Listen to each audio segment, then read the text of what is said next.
नमस्कार दोस्तों, स्वागत है आपका हमारे पॉडकास्ट विद दीपक में। आज हमारे बीच में ऐसे महान शख्स से आपको परिचय कराने जा रहे हैं जो किसी परिचय के मोहताज नहीं हैं।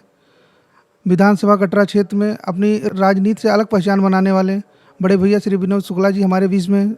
हम सबसे पहले उनका स्वागत करते हैं। हम आपको याद दिलाएं कि कोविड-19 में जब कोविड-19 हुआ, जब सबने हाथ खड़े कर लिए थे, उस समय भैया ने सबकी मदद भी की। जब आय का स्रोत चारों तरफ से बंद हो गया था तो गांव-गांव में अपनी गाड़ी भिजवा कर लोगों को सामान मुहैया कराई।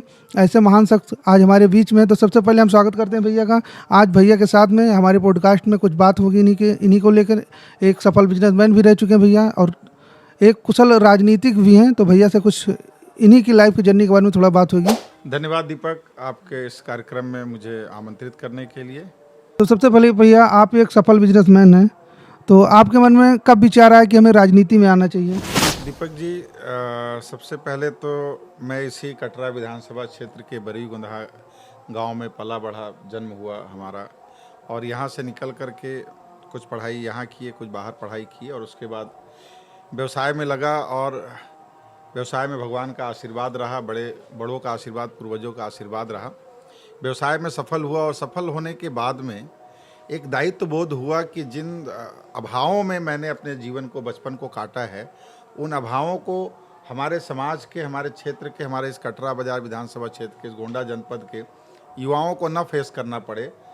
तो इसके लिए मन में जब विचार आया तो कुछ करने का। जब यहाँ पहुँचा तो यहाँ देखा कि हर तरफ भ्रष्टाचार और हर तरफ लूट मची हुई है, और मैं अगर मदद करूंगा तो केवल 1-2 व्यक्ति, 4 व्यक्ति, 10 व्यक्ति का मदद कर सकता हूं, क्योंकि मेरे पास जो कुछ भी होगा लेकिन एक सीमित संसाधन है। लेकिन अगर आप सरकार का हिस्सा होंगे, सरकार का अंग होंगे, जहां से योजनाएं बनाई जाती युवाओं के लिए, किसानों के लिए, आने वाले भविष्य के लिए, जब आप उसका हिस्सा बन पाएंगे तो आप पूरे समाज को, पूरी विधानसभा ही नहीं, पूरे प्रदेश को, जो आपकी तकलीफ़ें रही है, जो जिन तकलीफ़ों को मैंने झेला है, जो हमारे यहाँ के युवा अभी भी झेल रहे हैं, इन तकलीफ़ों को दूर कर पाऊंगा। इसलिए मैंने राजनीति में कदम रखा। बात करते हैं बचपन के बारे में। हम लोगों को कुछ प्रारंभिक शिक्षा के बारे में बताइए। कब, कहाँ से, कैसे शुरू किया आपने? प्रारंभिक शिक्षा हमारे यहाँ बरी गुंदहा प्राथमिक विद्यालय है, वहाँ हुई। 1-2 साल पढ़ने के बाद में फिर हमारे पिताजी कलकत्ता में गवर्नमेंट सर्विस में थे, सर्वे ऑफ इंडिया में, तो हम लोगों को ले गए यहाँ से पढ़ाने के लिए, चूँकि शिक्षा बहुत ही कमज़ोर थी यहाँ पर, या व्यवस्थाएं जो भी रही हो। और माता पिता के साथ ही जैसा हमारे यहाँ समाज में होता है, परिवार में बंटवारा हो गया, घर में फिर सबके अलग अलग घर हो गए, अलग अलग व्यवस्थाएं हो गई, तो फिर अकेले छोड़ कर के जाना संभव नहीं था। इसलिए पिताजी साथ ले गए और पढ़ाने के उद्देश्य से कि बच्चे पढ़ लिख करके कुछ हमारे बनेंगे। तो उनका जो सोच था उसी को हम लोग पूरा करने में लगे रहे।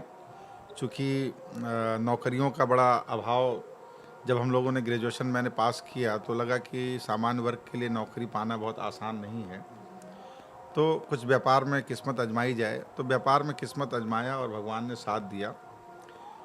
और यहाँ जैसे हम 2 भाई हैं, एक भाई यहाँ पढ़ते थे, मैं कलकत्ता पढ़ने लगा, तो यहाँ जब भी आता, हर समर वेकेशंस में या दूसरी छुट्टियों में, तो मैं देखता मेरे चाचा के लड़कों के स्कूल जाता और भैया के साथ जाता।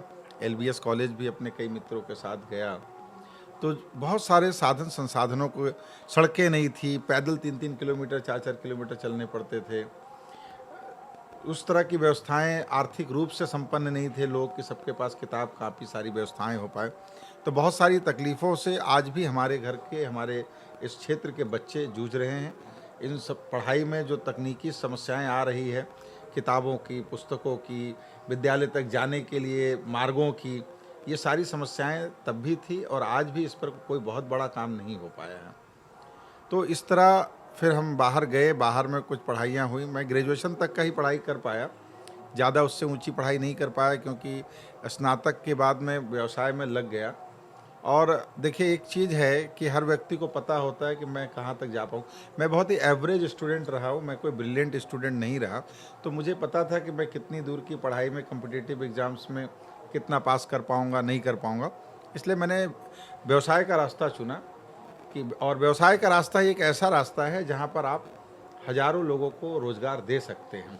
खुद तो आप रोज़गार वाले बनेंगे ही, आपको स्वयं का पहले रोज़गार मिलेगा, उसके बाद ये हज़ारों लोगों को आप नौकरी या रोज़गार के माध्यम से जोड़ सकते हैं और उनको फ़ायदा पहुंचा सकते हैं और उनका साथ दे सकते हैं। बात करते हैं कि आप पॉलिटिक्स को एक प्रोफेशन मानते हैं या सेवा भाव? दीपक जी, राजनीति सेवा भाव का ही एक कार्य है। और राजनीति जिसके अंदर सेवा भाव ना हो, जो व्यक्ति उसको प्रोफेशन समझ करके, उसको व्यापार समझ करके राजनीति में आए, ऐसे व्यक्ति को राजनीति में आना ही नहीं चाहिए। क्योंकि राजनीति में आने से पहले आपके मन में राजनीति में क्या करने के लिए आए हैं, ये उद्देश्य क्लियर होना चाहिए।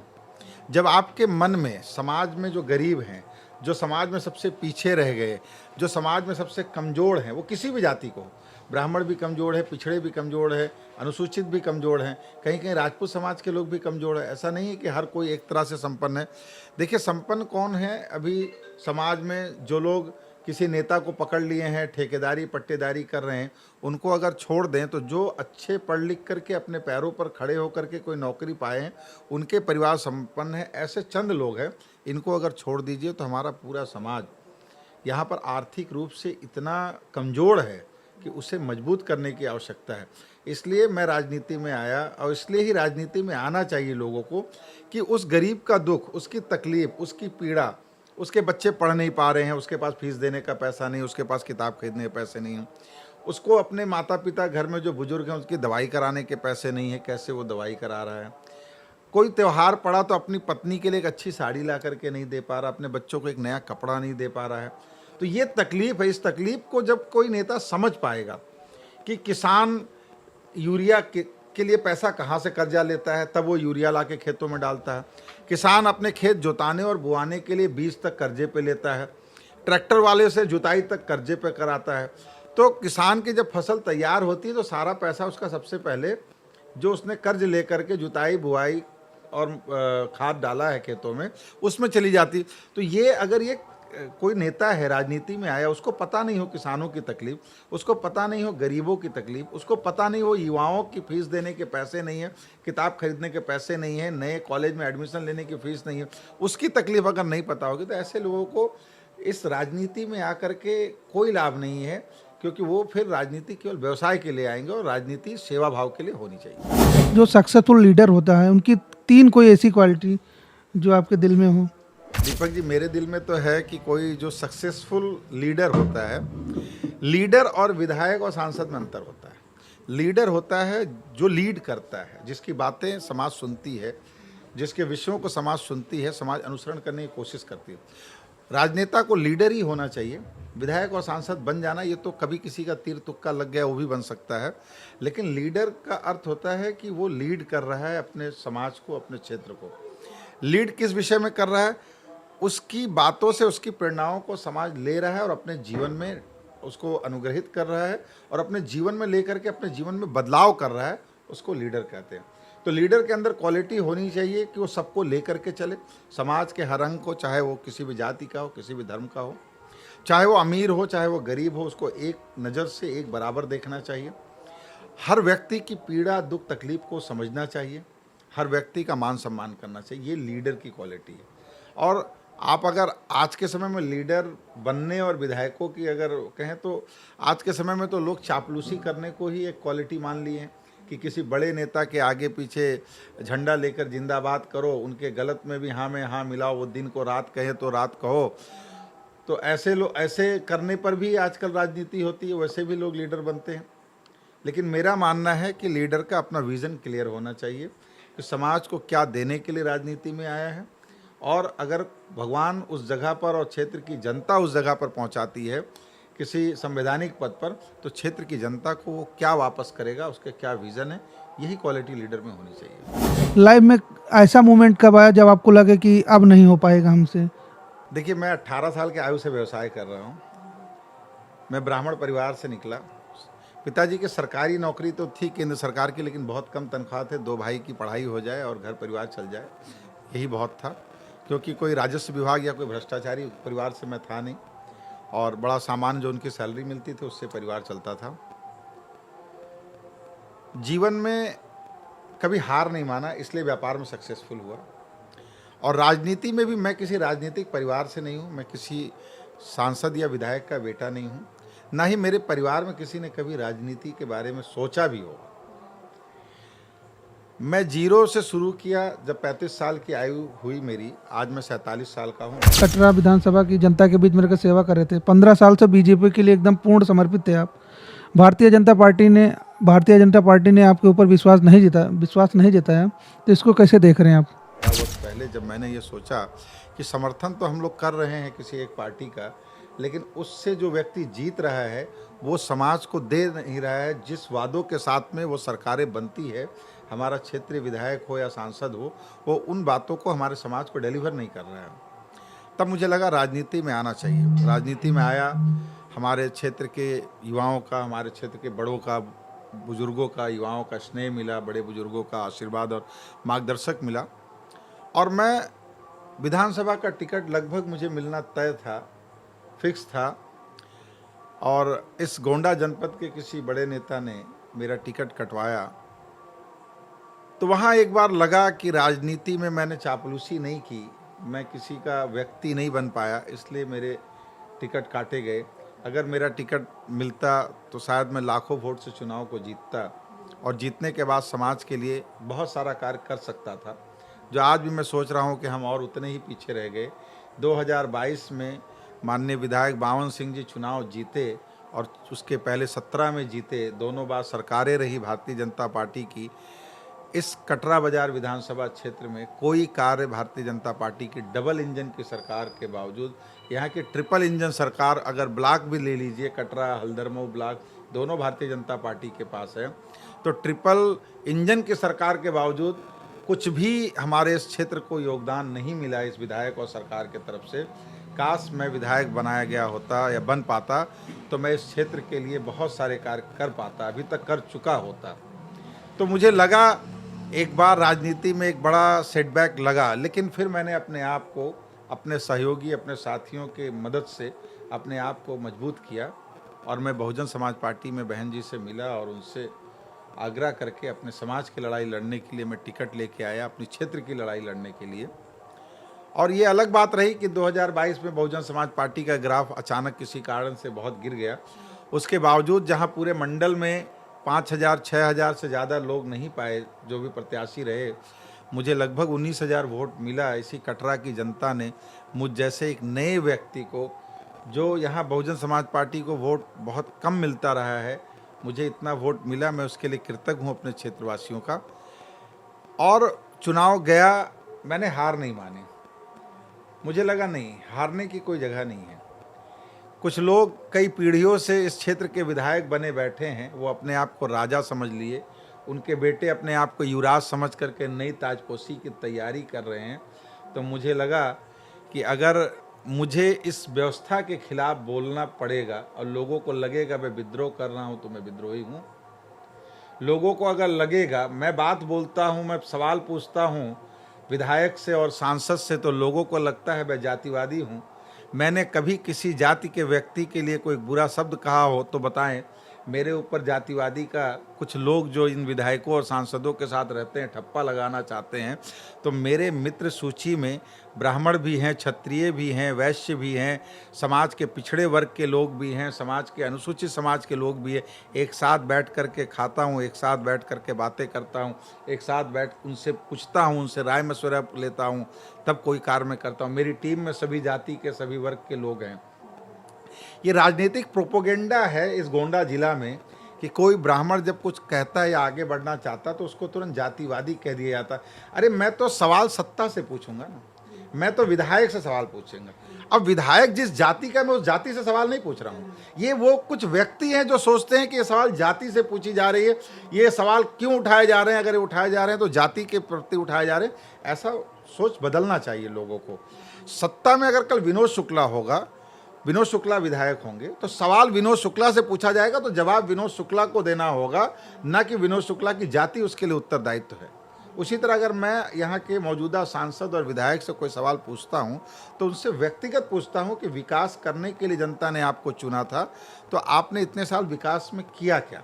चाहे वो सांसद हो, चाहे वो विधायक हो, चाहे पूर्व सांसद रहे हो, चाहे जो भी, जिनको सत्ता यहाँ की जनता ने दी, जनता ने सत्ता अपने भले के लिए दी थी कि इनके सत्ता में आने पर हमारा भला होगा, जनता का भला होगा। ये विधायक और सांसद भूल गए कि हम जनता का भला करने के लिए आए हैं। ये अपना भला कर लिए, ये अपने लिए करोड़ों करोड़ की गाड़ियां खरीद लिए, करोड़ों करोड़ के कोई उड़न खटोले से चल रहा है, कोई हवाई जहाज से चल रहा है, कोई करोड़ों के कई गाड़ियों का काफिला बना के चल रहा है। जनता हमारी एक साइकिल नहीं ले पा रही है, जनता हमारी एक मोटरसाइकिल अदद नई नहीं खरीद पा रही है। और हमारे क्षेत्र का विकास, ना हमारे यहाँ अस्पताल बने, ना हमारे यहाँ स्कूल बने। मैं तो यही कहा कि मुझे कभी कभी तकलीफ़ यही होती है कि काश उस समय मेरे साथ षड्यंत्र ना हुआ होता, मुझे टिकट मिला होता, मैं विधायक होता, तो मैं क्षेत्र को वो सब दे पाता जो हमारे इस गोंडा जनपद के किसी विधानसभा में नहीं है। मैं एक ऐसी लकीर खींचता कि दूसरा कोई भी कभी विधायक बनता तो उसको उससे बड़ी लकीर खींचनी पड़ती कार्य को लेकर के, कि इतना कार्य विनोद शुक्ला जी ने किया, मुझे इससे ज़्यादा कार्य करना है। हमें ये बताएं, जब लोग राजनीति में आते हैं, इस फील्ड में आते हैं, तो देखते हैं जब स्टार्टिंग में उनके पास में कुछ नहीं रहता है, कुछ ही सालों में देखते हैं उनके पास में बड़ी बड़ी गाड़ी, बड़ी बड़ी बंगला, कई फ्लैट, चारों तरफ उनका ही कब्जा रहता है। तो इसको आप कैसे देखते हैं? इसके बारे में हमें कुछ बताएं। देखिए, राजनीति में आपकी भी जितनी उम्र हुई होगी, कई नेता देखे होंगे, मैंने भी अपने उम्र में कई नेता देखे हैं। और आप उदाहरण ले लीजिए, गोंडा में ही बलरामपुर की एक सीट थी जहाँ से नानाजी देशमुख सांसद हुए थे। उन्होंने 5 साल राजनीति सांसद रहे और 60 साल की आयु में उन्होंने सक्रिय राजनीति छोड़ा भी। उन्होंने न गाड़ी बनाई, न बंगला, न घर बनाया। आपके सामने एक बड़ा उदाहरण श्री अटल बिहारी वाजपेयी जी रहे, भारत रत्न स्वर्गीय प्रधानमंत्री हमारे रहे। मैं भारतीय जनता पार्टी में था, बड़ा श्रद्धेय हैं हम लोगों के, और आज भी हैं। मैं समाजवादी में हूं, तभी भी उनका मान सम्मान है। उनकी बातें अलग थी। आज की राजनीति बहुत ही गंदी राजनीति हो गई है, जिसमें द्वेष, आपस में लड़ने की भावना थी। पहले ऐसा नहीं था, जब अटल जी का समय था। अटल जी ने गाड़ी, बंगला, घर, हवाई जहाज, हेलीकॉप्टर तो नहीं बनाए। ये मनुष्य के अंदर, मैंने पहले भी कहा ना कि मनुष्य क्या सोच करके राजनीति में आया है। धन कमाने आया है, धन कुबेर बनने, सत्ता के शीर्ष पे काबिज होने, या समाज के लिए, देश के लिए, जो देश में सबसे पीछे रह गए हैं, आज भी जो देश में सबसे अंतिम पंक्ति में खड़ा व्यक्ति है, उसके लिए क्या सोच करके आया।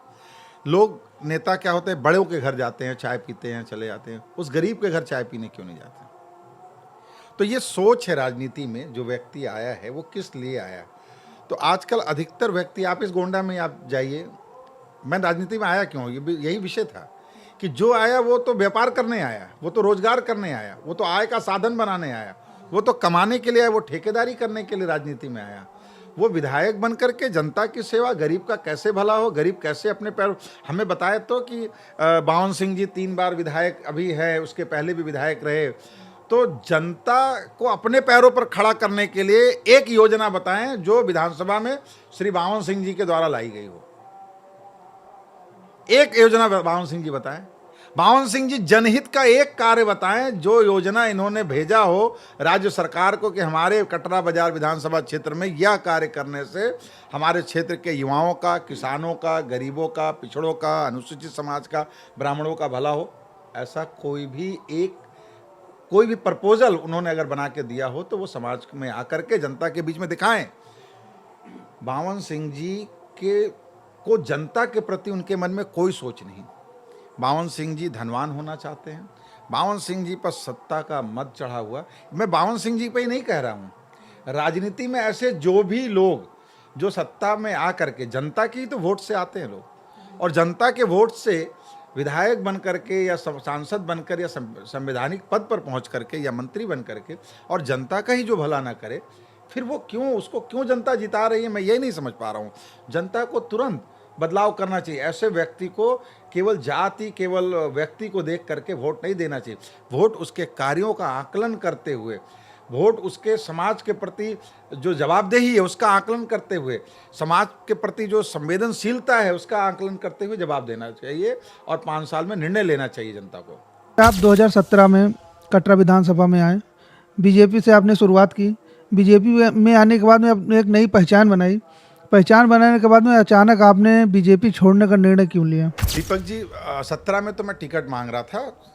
मैं सक्रिय राजनीति में 14 के पहले आ गया था, और चूंकि उसके बाद विधानसभा चुनाव 17 में आया तो मैं टिकट मांग रहा था।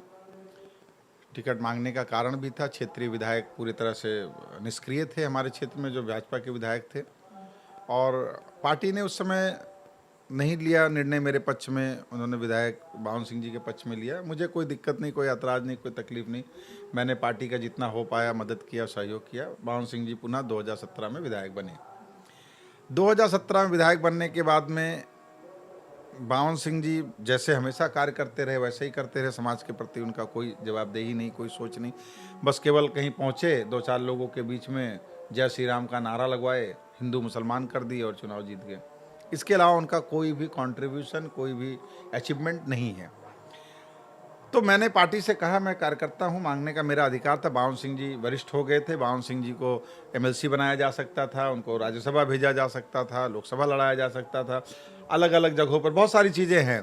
पार्टियों में पदों की कमी नहीं होती है। मैं कटरा इसलिए मांग रहा था कि कटरा में मेरी जन्मभूमि है, कटरा का मैं रहने वाला हूँ। कटरा के लोगों की तकलीफ़ें, मेरे रिश्तेदार, नातेदार, मेरे पड़ोसी जो मेरे यहाँ शुरू से हम लोगों ने बचपन में जिनको देखा, जो हमारे घर पे आते थे, कोई छोटा मोटा कार्य रहता था, जो हम लोग के साथ सहयोग में रहते थे, उनके किसी का भी विकास नहीं हुआ। उनके परिवार के बच्चे आज भी नहीं पढ़ पा रहे, उनके घर परिवार को आज भी दवाइयाँ नहीं मिल पा रही है। तो बावन सिंह जी को अवसर मिला समाज की सेवा करने के लिए और इस कटरा को विकास करने के लिए, लेकिन बावन सिंह जी इस कटरा के विकास करने में फेल रहे। तो मैंने टिकट मांगा और पार्टी ने निर्णय भी लगभग ले लिया था। लेकिन जब निर्णय किसी एक बड़े नेता ने उस निर्णय के पीछे अड़ करके अमित शाह जी से मेरा टिकट कटवा दिया कि वो व्यक्ति नहीं लड़ पाएगा, वो लड़ेगा तो हम हरा देंगे, हम ऐसा करेंगे वैसा करेंगे, जो भी रहा हो, बड़े नेता हैं, बड़ा कद है, बड़ी उनकी पहुंच है, उसको नहीं। तो जब मुझे लगा कि एक पूरी पार्टी अगर किसी एक व्यक्ति के पीछे नतमस्तक हो गई है, तो फिर ऐसी पार्टी में रहने का कोई अस्तित्व नहीं बनता है, मेरा कोई औचित्य नहीं बनता है कि जहां एक व्यक्ति पार्टी को चला रहा हो। तो विचारधारा की पार्टी होती है। मैं भारतीय जनता पार्टी में विचारधारा, उस समय जो अटल जी के समय की विचारधारा थी उसको सोच के आया था। अटल जी थे उस समय, लेकिन अटल जी के जाने के बाद, आडवाणी जी को किनारा करने के बाद में जिस तरह से राजनीति भारतीय जनता पार्टी ने अपने पूरी विचारधारा को बदल दिया, मुझे लगा नहीं, अब ये वो विचारधारा वाली पार्टी नहीं है। इसने कहा था कि काले धन वापस आएंगे, प्रधानमंत्री नरेंद्र मोदी जी काले धन पर कोई बात नहीं करते हैं। इन्होंने कहा था करोड़ों युवाओं को नौकरी देंगे, कोई नौकरी पे बात नहीं होता। इन्होंने कहा था स्मार्ट सिटी बनाएंगे, स्मार्ट सिटी बंद हो गई, स्मार्ट सिटी नहीं बने। इन्होंने कहा था सांसद गाँव गोद लेंगे, बहुत विकास होगा। सांसद के विकास गोद लिए हुए गाँव का विकास नहीं हुआ, विकलांग हो गए सारे गाँव। इन्होंने कहा नमामि गंगे में गंगा साफ़ हो जाएगी, जमुना साफ़ हो जाएगी, आपके सरयू साफ़ होगी, सारी नदियाँ साफ़ हो जाएंगी। हमारे यहीं माँ सरयू हमारे आस्था का केंद्र है। माँ सरयू में मिट्टी नहीं साफ़ हुई, टीले बन गए, किसी को कोई फ़र्क नहीं पड़ता है। यहीं हमारी टेढ़ी नदी है जो हमारी इस कटरा विधानसभा के लगभग आधे ग्राम सभाओं से होकर गुजरती है। इसके टेढ़ी के सफाई के नाम पर जो पैसे आए बंदर बांट कर लिए गए। सरकार ने कहा कि हम वर्ल्ड क्लास की सुविधा अस्पताल देंगे, कहीं गरीबों को जो है प्राइवेट में अस्पताल में नहीं जाना पड़ेगा, कोई व्यवस्थाएं नहीं बन पाई। उन्होंने कहा हर जगह यूनिवर्सिटी कॉलेज बनाएंगे, हमारे गोंडा में आई हुई यूनिवर्सिटी चली गई। तो जब पार्टी जो कमिटमेंट कर रही थी उससे ही पलट गई, वही नहीं सोच रही है पार्टी। भारतीय जनता पार्टी केवल जब चुनाव आए तो हिंदू मुसलमान यही बात कर रही है।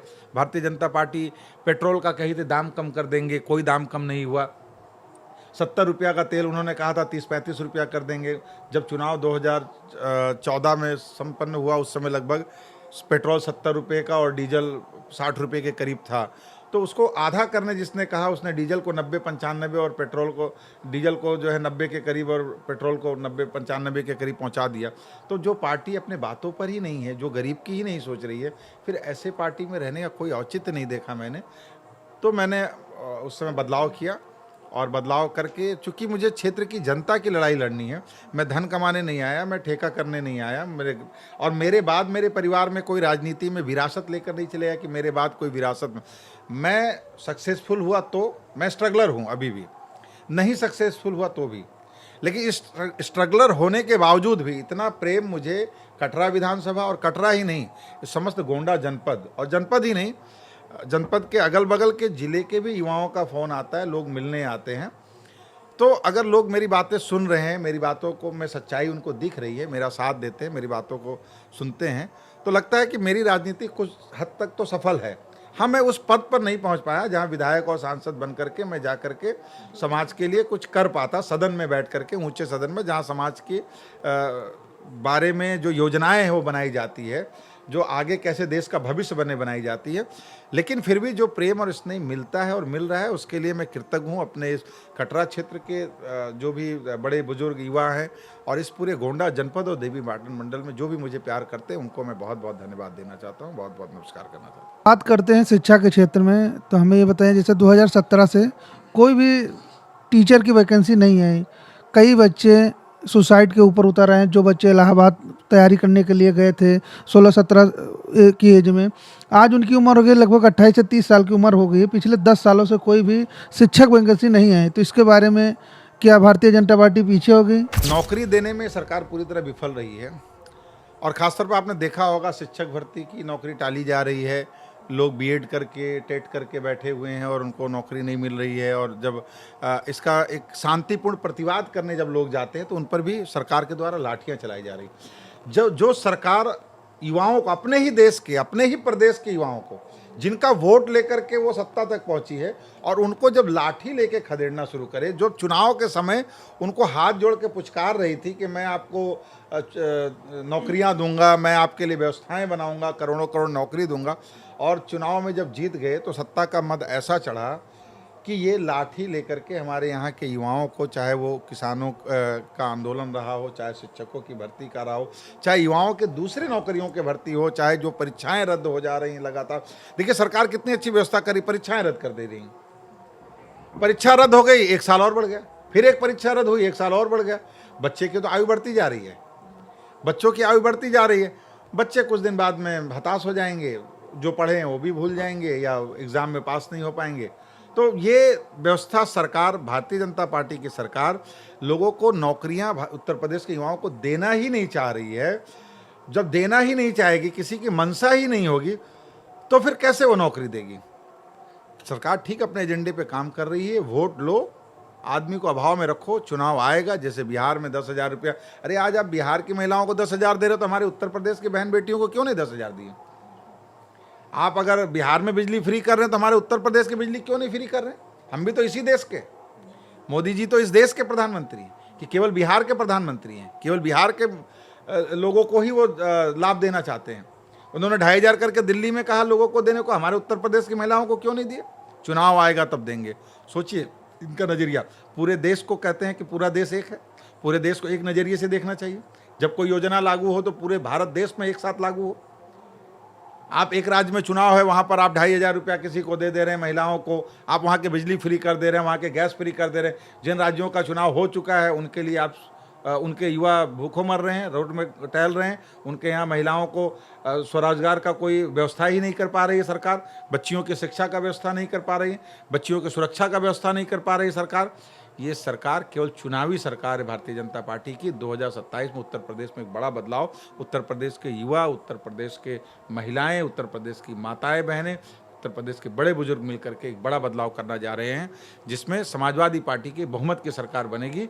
और जो झूठ इन्होंने कहा जनता को, जनता इस बार उसकी सजा इनको देगी।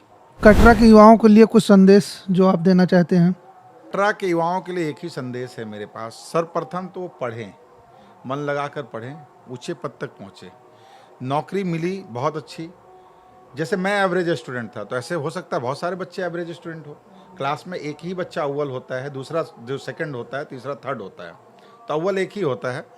तो जो जिस कैपेसिटी में है, कैपेबिलिटी में है, वो उस पढ़ाई को पढ़े, वो उस पद को पाता है तो ठीक है, नहीं है तो मेहनत करे, रोजगार करे, काम करे, कुछ भी करे, लेकिन किसी नेता के पीछे जा कर के झंडा बरदारी ना करे, चापलूसी ना करे।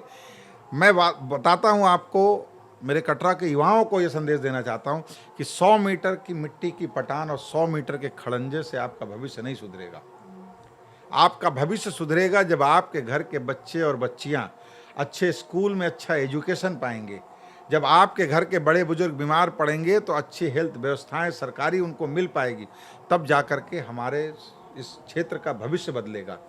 आपको 200 मीटर खड़ंजा, 100 मीटर खड़ंजा दे करके विधायक और विधायक के बेटे आपको अपना गुलाम बना ले रहे हैं। आज उनकी बात आप ना मानिए। आप अपने घर में कोई कार्य कर रहे हो तो उनका फ़ोन आ जाता है, कहाँ हो, चले आओ। आप गुलाम नहीं हैं। आप 100 मीटर खड़ंजा और 100 मीटर की मिट्टी की पटान और 100 मीटर की इंटरलॉकिंग पा करके आप गुलाम बन जा रहे हैं। आप 1 लाख रुपया आपको कहीं से बच जा रहा है, चोरी भ्रष्टाचारी कैसे भी करके, उसके बदले में आप अपने जीवन का 5 साल 10 साल बहुतमूल जो आपको अपने घर, अपने परिवार, अपने बच्चों, अपने माताओं और पिता को देना चाहिए था, वो विधायक जी के बेटे और विधायक जी के चापलूसी में उनके गाड़ी के पीछे बैठ के दे रहे। ये मेरा किसी एक विधायक के बारे में नहीं कहना है, ये पूरे जनपद के मेरे युवाओं को कहना है कि अपने माता पिता को समय दीजिए, अपने बच्चों को समय दीजिए पढ़ाई लिखाई पर, अपने घर परिवार में समय दीजिए, अपने खेती किसानी पर समय दीजिए, अपने व्यापार में समय दीजिए। इन नेताओं के पीछे नहीं। नेताओं से जब आप जवाब मांगना शुरू करेंगे, उनसे जब आप सवाल करना शुरू करेंगे, नेता खुद जवाबदेह होंगे अपने क्षेत्र में कार्य करने के लिए। आपको जवाबदेह बनना, आपको चापलूस नहीं बनना है कि नेता की जी हजूरी करे और नेताओं की वाहवाही, आप झूठी वाहवाही सोशल मीडिया पे आके और दूसरी जगह पर आकर के चंद रुपये और चंद पैसे के लिए करें। इससे आप हमारे समाज को और पीछे ले जा रहे हैं, हमारे इस विधानसभा को और पीछे ढकेलने का काम कर रहे हैं। इसलिए युवाओं से तो मेरा हाथ जोड़कर यही विनम्र निवेदन है कि स्वाभिमानी बनो, अपने घर परिवार पर समय दो, दूसरे के चाटुकार न बनो, दूसरे के चापलूस न बनो, दूसरे के गुलाम न बनो। हमरे अवधि में कहा था कि दूसरे के मनई न बनो। नेता की बात आई तो हम आपसे जानना चाहते हैं कि एक अच्छा नेता आप अखिलेश यादव और माननीय मुख्यमंत्री योगी बाबा, इसमें मतलब तो कुशल नेता कौन है आपके हिसाब से? हाथ कंगन को आरसी क्या, पढ़े लिखे को फारसी क्या, किसने क्या काम किया है आप एक लिस्ट ले लीजिए, आपको तुरंत आप गोंडा में शुरू कीजिए।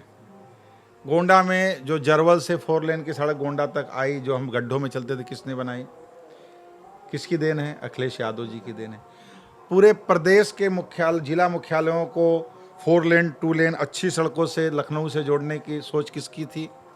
अखिलेश जी को। जिन्होंने सोचा ही नहीं, उन्होंने उसको एग्जीक्यूट किया, उसको क्रियान्वयन करके उसको धरती पर उतारा, लोग उस पर उनके सरकार में ही चलने लगे। लखनऊ में मेट्रो किसकी सोच थी?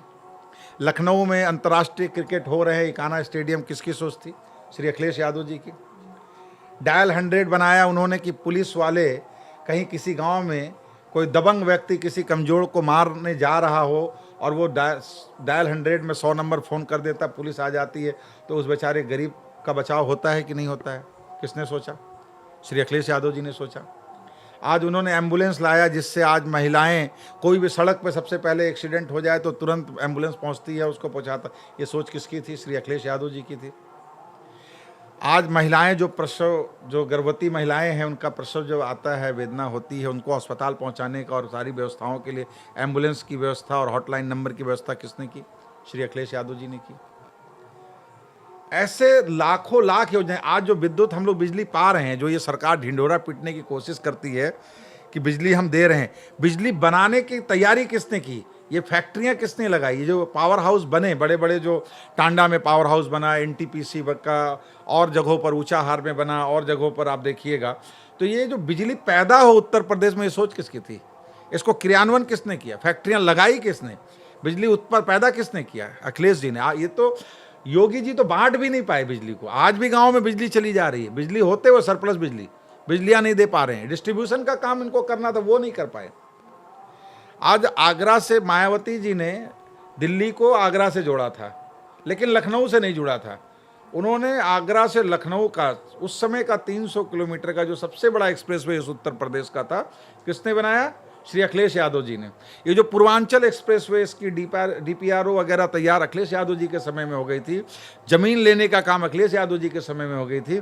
मुख्यमंत्री जो योगी आदित्यनाथ जी जब बने, इन्होंने उसको कैंसिल करके जिन जिन कंपनियों को ठेका दिया, आप जाके पूर्वांचल एक्सप्रेसवे पे चढ़ जाएं, अभी उसको चालू हुए 5 साल नहीं हुआ ठीक से, उस पर पैचेज लग गई, तल्लियाँ लग गई। जब ब्रिज आएंगे तो देखेंगे आप उछाल मारती है। वही आप पूर्वांचल एक्सप्रेसवे से दिल्ली तक जाएंगे, आपको कोई उछाल नहीं, आप चाय पीते हुए चले जाएंगे। हवाई जहाज़ उस पट्टी पे उतार दी जाती है, फाइटर प्लेन्स उतारे जाते हैं। तो ऐसा सोच था अखिलेश यादव जी की। उन्होंने लैपटॉप बांटे गरीबों के बच्चों को, उन्होंने साइकिल बांटे गरीबों के बच्चियों को। अरे उनकी नकल करके भी योगी आदित्यनाथ जी वहां तक नहीं पहुंच पा रहे।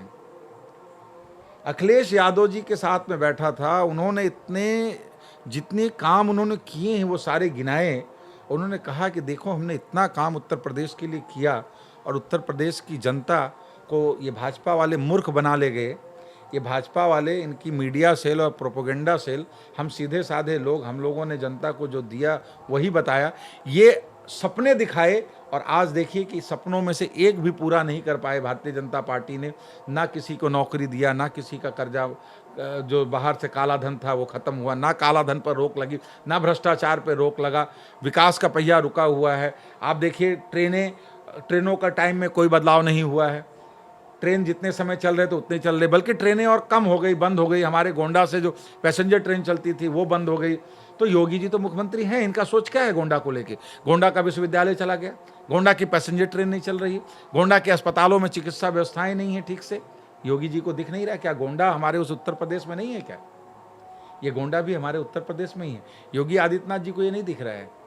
योगी आदित्यनाथ जी किस चश्मे से इस प्रदेश को देख रहे हैं, ये भगवान मालिक है। उनको केवल हिंदू मुसलमान करने से फुर्सत नहीं है, विकास की वो बात क्या कर पाएंगे? विकास के बारे में अगर सोच कोई रखता है इस पूरे उत्तर प्रदेश की आज की राजनीति में, तो वो श्री माननीय अखिलेश यादव जी हैं। जैसे बात करते करते बहुत ही हमारा मन में एक रोचक सवाल आया कि जीएसटी महोत्सव अभी बीजेपी की पार्टी ने चलाया कि कई चीज़ें जीएसटी के आने के बाद में कम हो जाएंगी, तो ऐसा कुछ बताएं कि क्या जीएसटी के आने के बाद में कुछ बदलाव आए हैं कि भी वही हैं? धन्यवाद दीपक जी, बहुत ही अच्छा सवाल आपने पूछा। अच्छा ये बताइए कि आप भी तो इसी समाज में रह रहे हैं, जीएसटी के आने के बाद से क्या चीज़ सस्ती हुई? बिस्कुट सस्ता हुआ कि नमकीन सस्ता हुआ कि आप जो बिस्कुट तो सर 0.1 पैसे सस्ता हुआ है। अच्छा 0.1% जो सस्ता हुआ है, क्या ये दुकानदार आपको वापस कर रहा है ना आप दुकानदार को इसका छुट्टा दे पा रहे हैं? कुछ भी सस्ता नहीं हुआ। हमने ही महंगाई को बढ़ाई और हमने ही कम करके और अपनी ही पीठ थपथपा ली कि हमने तो आपके लिए कम कर दिया। और भाई, और गोंडा में जो महोत्सव बन रहा है, कौन सा महोत्सव है भाई? कोई खुश हो तो जनता पब्लिक महोत्सव मनाए ना, आम व्यक्ति खुशी में। उत्सव तो ये भाजपाई ढोल पीट रहे हैं। कहाँ ढोल पीट रहे हैं? तो भैया ब्लॉक में आकर के लड़ाई करके ढोल पीट रहे हैं। कटरा में जब उनको महोत्सव मनाना हुआ तो ब्लॉक में मनाए, जब हल्दरमऊ में बनाना हुआ तो अपने स्कूल में जा कर के मनाए। अरे भाई, आपको उत्सव तो जनता के बीच, उत्सव आपको व्यापारियों के बीच मनाना चाहिए था। जनता से पूछिए, आप आम जनता से, कि भैया ये अभी जो मोदी जी दाम कम किए, किस चीज़ का दाम कम हुआ? केवल जो दिखता है दाम कम, वो 4 पहिया गाड़ियों पे कम हुआ है, वो दिख रहा है, और मोटरसाइकिल पे कम हुआ। इन दो को अगर छोड़ दे, रोजमर्रा की जो जीवन में आने वाली चीज़ जो गरीबों की है, उसमें कोई कमी नहीं है। मोटरसाइकिल जिसके पास थोड़ा पैसा वही खरीद पा रहा है, 4 पहिया गाड़ी जिसके पास उससे ज़्यादा धन है वो खरीद पा रहा है। तो जिसके पास ज़्यादा धन है वो थोड़ा और धन खर्च कर सकता है। लेकिन जो गरीब हैं, जिनको रोज़ खरीदना, रोज़ खाना है, रोज़ कपड़ा, त्योहारों में ही कपड़ा खरीद सकते हैं, बच्चों के लिए ज़रूरत पर ही सामान ला सकते हैं, ऐसे लोगों के लिए क्या बदला? कुछ नहीं बदला। ये भाजपा का झूठा प्रोपोगेंडा है। खुद ही महंगाई को बढ़ाया, जीएसटी को लगाया कौन? इन्होंने ही लगाया। लगाते समय क्यों नहीं सोचा था कि ज़्यादा है, जनता का कम करना चाहिए, जो महंगाई है उसको कम करनी चाहिए, कम लगानी चाहिए उस समय जीएसटी? तो उस समय आप ज़्यादा लगा करके 7-8 साल आप ज़्यादा पैसा लोगों से वसूले, अब उसको आप वापस करें। ये तो वही हुआ कि जैसे हम आपसे 1 लाख रुपया ले लिए, किसी तरह एन पटके दबा करके, और फिर बाद में आपको 10,000 रुपया दे रहे हैं कि भैया ये लीजिए 10,000, और अपनी पीठ थपथपा रहे कि देखो हमने 10,000 दिया, हमने 10,000 दिया। लेकिन हमने 1 लाख लेकर के 10,000 दिया, 90,000 आपका ले रखे हैं, इसके बारे में नहीं बोला। बात करते हैं जीएसटी महोत्सव के बारे में। बात हुई तो अभी हमारे कटरा ब्लॉक में एक घटना हुई कुछ दिन पहले। हमारे ब्लॉक प्रमुख श्री भवानी बेग शुक्ला जी और विधायक श्री बावन सिंह जी के बीच में, ऐसे जब कोई गरिमामयी पद पर रहता है, उनसे ऐसी अचूक घटना होती है, तो इसको कैसे देखते हैं? समाज में इसका कैसा प्रभाव पड़ता है? जब कोई इतने गरिमामय पद पर रहते हुए इतनी बड़ी गलती करता है, तो इसको आप कैसे देखते हैं? ये राजनीति में व्यक्ति को बहुत ही सरल, लोगों के पहुंच तक और सौम्य होना चाहिए। सौम्य केवल चेहरे से नहीं, व्यक्ति का 2 चेहरा भी नहीं होना चाहिए कि दिखता एक है और करता एक है। कथनी और करनी दोनों से व्यक्ति को सरल होना चाहिए, सौम्य होना चाहिए। अभी जो ये घटना घटी, इस घटना में जो सीधा ये दिखा, सबको दिखा, मुझे नहीं दिखा, सबको दिखा कि विधायक अपने पावर, विधायक और विधायक के बेटे जब ब्लॉक में वो कार्यक्रम के लिए आए, जो कि कटरा विधानसभा के अंतर्गत है, उस ब्लॉक के कार्यक्रम में सबसे पहले तो ये कार्यक्रम ब्लॉक में नहीं, सभागार में नहीं होना चाहिए था। ये कहीं बाजार में जनता के बीच होना चाहिए, कहीं गांव में चौपाल लगनी चाहिए थी। और उसके बाद अगर ये यहाँ पर लगा तो इसमें केवल और केवल क्षेत्रीय लोग होने चाहिए।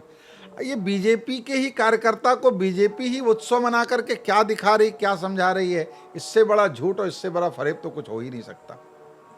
भाई आप जीएसटी का लाभ जनता को बताइएगा ना, व्यापारियों को बताइएगा ना।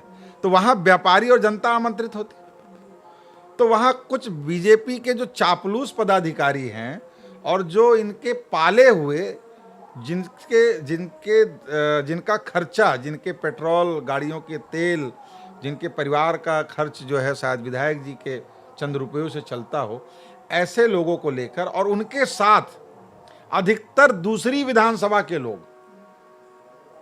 और विधायक जी के स्वजातीय लोग जो इस विधानसभा के नहीं थे, वो क्या करने के लिए आए। और यही नहीं, इस पूरे प्रकरण में देखा गया कि माननीय विधायक करनाइलगंज अजय सिंह जी आए। अजय सिंह जी क्या करने के लिए आए? कुछ दिन बाद चला कि अजय सिंह जी दोनों पक्ष में समझौता कराने के लिए आया। अच्छी बात है, विधायक हैं, बगल के विधायक हैं, आना चाहिए। हमारी विधानसभा की सीमा महनौन से भी लगती है, वो भी बगल की हुई। हमारी कटरा विधानसभा की सीमा गोंडा सदर से भी लगती है, वहाँ के विधायक भी नज़दीकी हैं, उनको भी आना चाहिए। बहराइच से भी हमारी लगती है, बहराइच के पयागपुर से भी लगती है, वहाँ से भी आ जाना चाहिए था। ये हमारी सीमाएं हैं। केवल अजय सिंह जी आए, और अजय सिंह जी जब दोनों में समझौता करने आए तो आप सारे मीडिया बंधु हैं, क्या आपने देखा कि अजय सिंह जी भवानी भीख शुक्ला जी के परिवार से भी मिले कि नहीं मिले? भाई समझौता तो होता है कि दोनों पक्ष को लेकर के बैठ करके कोई विषय हो गई, गर्मा गर्मी हो गई, मतभेद रहा हो, नहीं समझ में आया हो कि भैया ये इनसे गलती हुई, आपसे क्षमा मांग रहे, आपसे गलती हुई, आपसे क्षमा मांग रहे। आज तक तो हम लोगों ने यही समझौता देखा और सुना। ये कौन सा समझौता था जो अजय सिंह जी आए और कराए और 50 गाड़ी लेकर के आए और यहाँ पर? तो ये समझौता नहीं था, ये जातीय दबंगता दिखाने की कोशिश थी। और ये कोशिश अगर ब्राह्मण समाज को ब्राह्मण समझ करके दबाने की कोशिश होगी तो ये ना गोंडा की जनता सहेगी, ना कटरा की जनता सहेगी। और मैं तो अपने समाज के लिए लगातार बोलता रहा हूँ, बोलता रहूँगा। मैं किसी दूसरे समाज की बुराई कभी नहीं किया, मैं दूसरे समाज को कभी पीछे नहीं ढकेलना चाहता हूँ, लेकिन हाँ, मेरे समाज को भी आगे आने में, मुख्य राजनीति के मुख्य धारा में होने का पूरा अधिकार है, जिसकी पैरवी मैं लगातार करता रहा हूँ और करता रहूँगा। विधायक जी अगर गुंडई करके कटरा विधानसभा में ब्राह्मणों को दबाना चाहेंगे और विधायक बना रहना चाहेंगे तो शायद कटरा की जनता ने अब निर्णय कर लिया है। चंद चाटुकार ब्राह्मणों को छोड़ के जो आम ब्राह्मण हैं, उन्होंने बदलाव का मन बना लिया है। और ये जो घटना हुई है ब्लॉक में, ये निंदनीय है, घोर निंदनीय है। और किसी भी जाति के व्यक्ति को जातिवाद लेकर के राजनीति नहीं करनी चाहिए, और राजनीति में हिंसा का कोई स्थान नहीं है। कल को अगर कोई गोली चल जाती, किसी को गोली लग गई होती, किसी को ईंटे का पत्थर बड़ी जोर से किसी ऐसे नाजुक जगह पे लग गया होता और 2-4 परिवार के, चाहे वो ब्राह्मण समाज के हो, क्षत्रिय हो, कोई दूसरा व्यक्ति जो वहाँ पर हो, उसमें से किसी को लग जाती और किसी की प्राण चली गई होती, तो क्या हम वापस कर सकते थे, या माननीय विधायक जी वापस कर सकते थे, या भवानी भीख शुक्ला जी वापस कर सकते थे? कोई नहीं वापस कर सकता। तो राजनीति में लड़ाई का कोई स्थान नहीं है।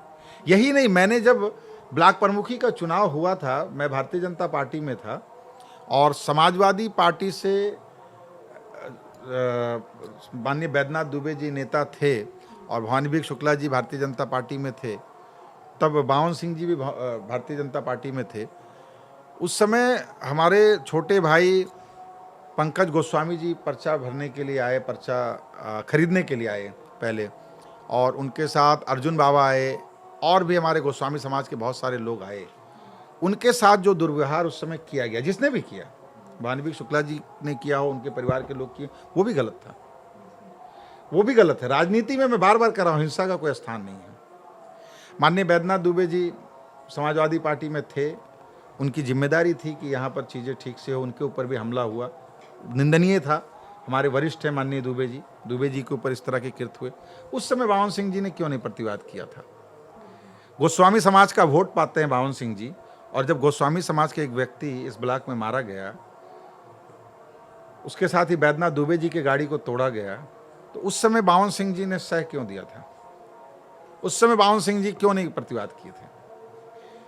अगर ब्लॉक के लेकर के, ब्लॉक में अगर वो अभी कह रहे भ्रष्टाचार और बाकी विषय, तो भ्रष्टाचार तो देखिए जांच का विषय, जांच कराइए।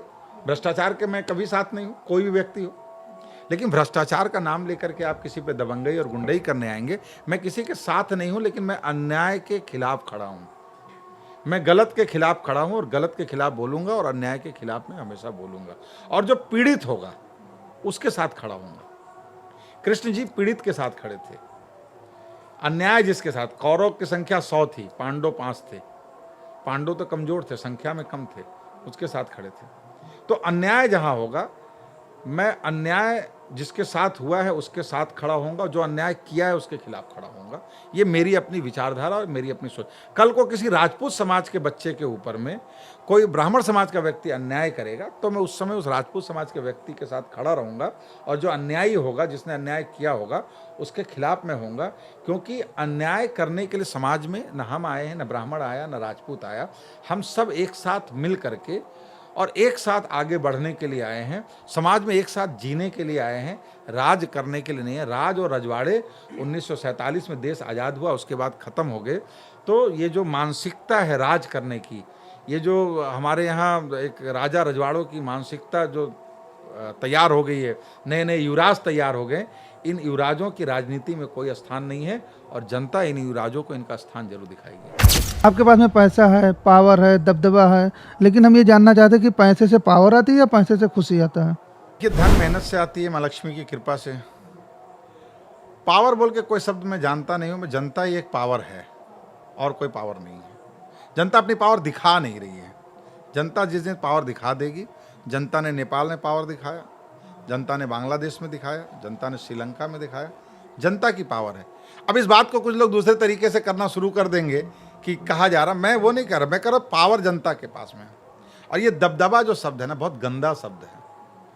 दबदबा केवल भगवान का होता है, दबदबा केवल जीवन में व्यक्ति का होता है। मैं ऐसे ऐसे उदाहरण जानता हूं कि कल तक वो व्यक्ति शेर था, कल तक वो व्यक्ति अपने आप को इस धरती का भगवान समझ रहा था। 2 दिन के बाद में अचानक भगवान की क्या ऐसी गति घूमी कि उस व्यक्ति की जीवन लीला समाप्त हो गई। छोटा सा उदाहरण था, नेपाल के राजा वीरेंद्र विक्रम के पूरे परिवार को उनके ही बेटे ने, कल तक जो शाम तक राजा था, और अचानक उन्हीं का लड़का, उनका बेटा, भगवान ने उसके मन में क्या समाहित किया और पूरा परिवार खत्म हो गया अपने बेटे के हाथों से। राजा, पूरा नेपाल जिसके अंदर में अधीन में था, जो उसने कभी अंग्रेजों की अधीनता स्वीकार नहीं की, नेपाल जो कभी अंग्रेजों का अधीन नहीं हुआ, ऐसे परिवार का खात्मा हो जाता है। तो ये भगवान का दबदबा है जीवन में, भगवान से आगे कोई नहीं है। और इस लोकतंत्र में जनता का दबदबा है। जनता को अपना दबदबा पहचानना होगा, नेताओं से डरना नहीं होगा, जनता से नेताओं को डरा के रखना होगा कि अगर आपने 5 साल क्षेत्र में काम नहीं किया तो मैं बदल दूंगा, आपको एक बार के लिए नहीं बदलूंगा, मैं आपको जीवन भर की आपकी राजनीति खत्म कर दूंगा, जनता अगर चाह लेगी तो। ऐसे जनता को अपने दबदबे के बारे में जगना होगा, ऐसे जनता को अपने दबदबे को कायम रखना होगा। सबसे बड़ा चेंज क्या होता है जब लाइफ में पैसे आते हैं लोगों के पास में? पैसा और सत्ता जब व्यक्ति के पास आए, व्यक्ति को उदार होना चाहिए, व्यक्ति को दयालु होना चाहिए, व्यक्ति के अंदर काइंडनेस आना चाहिए, व्यक्ति गरीब को गरीब समझे, उसको कैसे करके मुख्य धारा में लाए, कैसे उसको पैरों पर खड़ा करे, इसके बारे में सोचना चाहिए। कोई सही में ज़रूरतमंद है उसकी मदद करना चाहिए, और हमेशा अपने आप को और मृदुल और सरल बनाना चाहिए, चाहे धन आए चाहे सत्ता आए।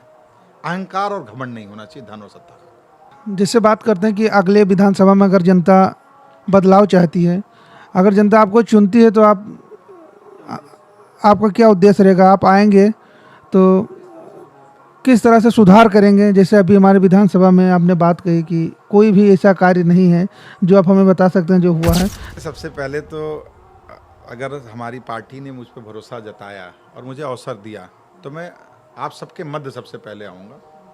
और आप हमारे कटरा के देवतुल्य जनता, हमारे गोंडा के देवतुल्य, हमारे जो बड़े हैं, बुजुर्ग हैं, आप सबका आशीर्वाद, स्नेह, वोट के रूप में जब मुझे प्राप्त होकर के मुझे विधायक बना करके सदन तक भेजेंगे, तो मैं इस कटरा में सबसे सर्वप्रथम जो करना है मुझे, सर्वप्रथम यहाँ अच्छे अस्पताल, क्योंकि मैं देखता हूँ बड़े बुजुर्गों की दवाइयाँ लोग नहीं करवा पा रहे हैं। इसके अलावा लोग शहरों में हैं, बच्चे कमाने के लिए गए हुए हैं, यहाँ उनके माता पिता को सरकारी व्यवस्था नहीं है, प्राइवेट में जाते हैं, लूट खसोट जो बच्चा कमाया है बाहर में सारा पैसा दे देना पड़ता। तो एक अच्छा बड़ा सरकारी अस्पताल कम से कम 200 बेड का या 100 बेड का जो हमारी कटरा विधानसभा में हो, विधानसभा के लोगों के लिए हो। इसी तरह अच्छी डिग्री कॉलेज की शाखा जैसे एलबीएस डिग्री कॉलेज, ऐसी एक डिग्री कॉलेज सरकारी अनुदान से, सरकारी व्यवस्था से हमारे कटरा विधानसभा में खुले, मध्य में खुले, जहां हमारे कटरा बाजार के अगल बगल के 8-10 किलोमीटर से बच्चे बच्चियां सब आकर के पढ़ाई कर पाएँ, कम पैसे में, गरीब हो या कोई भी हो। यहाँ हमारे कटरा बाजार में इंडस्ट्रियल क्लस्टर बना करके यहाँ पर ज़मीन आवंटित करके गरीब युवा उद्यमी जो बनना चाहते हैं, जिनके हाथों में हुनर है, रोजगार है, कोई कपड़े की फैक्ट्री लगाना चाहता है, कोई साबुन सरफ की फैक्ट्री लगाना चाहता है, कोई जूता चप्पल की फैक्ट्री लगाना चाहता है, कोई डिस्पोजेबल ग्लासेस दोना पत्तल का फैक्ट्री लगाना चाहता है, कोई चूड़ियों का फैक्ट्री हुआ, कोई बर्तन की फैक्ट्री हुआ, कोई किसी भी प्रकार। तो सरकार की सहायता से सरकारी ज़मीन, सरकारी बिजली, सरकारी ऋण से वो बच्चे अपने पैरों पर खड़े हों, ऐसी व्यवस्था करना है। और हमारे इस पूरी कटरा बाजार विधानसभा के जितने भी सड़क हैं या सुदूर क्षेत्र हैं, इन क्षेत्रों को सरकारी बसों के द्वारा गोंडा मुख्यालय, करनैलगंज, आर्यनगर, इन सबको आपस में जोड़ना है कि किसी के पास अगर साधन की व्यवस्थाएं ना भी हो तो सरकारी व्यवस्थाओं से व्यक्ति आ जा सके।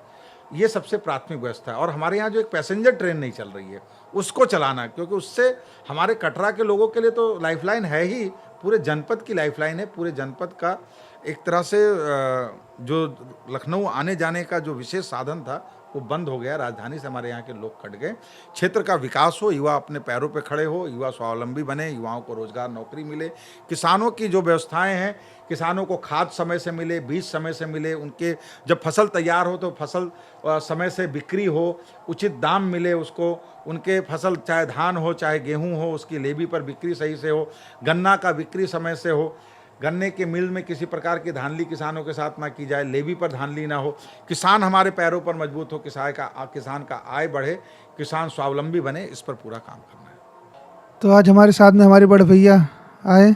हम सबसे पहले तो भैया का धन्यवाद करते हैं, इतना बिजी टाइम रहने के बाद में हमारे पॉडकास्ट में आए और इतना लंबा समय दिया, इतना कीमती समय दिया अपना, तो बहुत बहुत धन्यवाद भैया को। और लास्ट में एक छोटा सा सवाल रहेगा भैया से हमारा, जैसे हम लोग ने भी जैसे पॉडकास्ट सेटअप शुरू किया है तो इसके बारे में कुछ हम लोगों को बताएं, कुछ हौसला अफजाई कराएं। जैसे आज के ज़माने में सोशल मीडिया से जुड़ा रहना ये बहुत बड़ी बात है, तो 2 शब्द हमारे पॉडकास्ट के लिए। सबसे पहले तो स्वावलंबी बनना, पॉडकास्ट के माध्यम से आप स्वावलंबी बने, चापलूस न बने, चाटुकार पत्रकार न बने, पैसों के लिए पत्रकारिता न करें। पत्रकारिता आप समाज के लिए करें। आप जैसे सत्ता में बैठा व्यक्ति मदांध हो जाता है, वो देख नहीं पाता है कि कहाँ कहाँ गलतियाँ हो रही हैं। तो कबीर जी ने कहा था कि जो है वो निंदक नेरे राखिए आंगन कुटी छवाए। तो कबीरदास जी का दोहा इसीलिए बना था कि निंदक को रखना चाहिए अपने सामने, लेकिन आज के राजनेता अगर निंदक को सामने रख लेंगे तो उनका विरोधी उनको मानने लगता है कि ये विरोधी है। निंदक विरोधी नहीं होता, वो आपके गलतियों को बताता है। तो आप जिम्मेदार पत्रकार और एक जिम्मेदार भारत के नागरिक बन करके सत्ता में जो बैठे हो, कल को अगर विनोद शुक्ला सत्ता में बैठा होगा तो विनोद शुक्ला से भी, चाहे आपका स्वजातीय क्यों ना हो, उससे भी सवाल पूछने में आप हिचकिएगा नहीं। आपका कर्तव्य के रास्ते में कभी आपकी जाति और कभी धन नहीं आना चाहिए। यही मेरा आपको सुझाव है।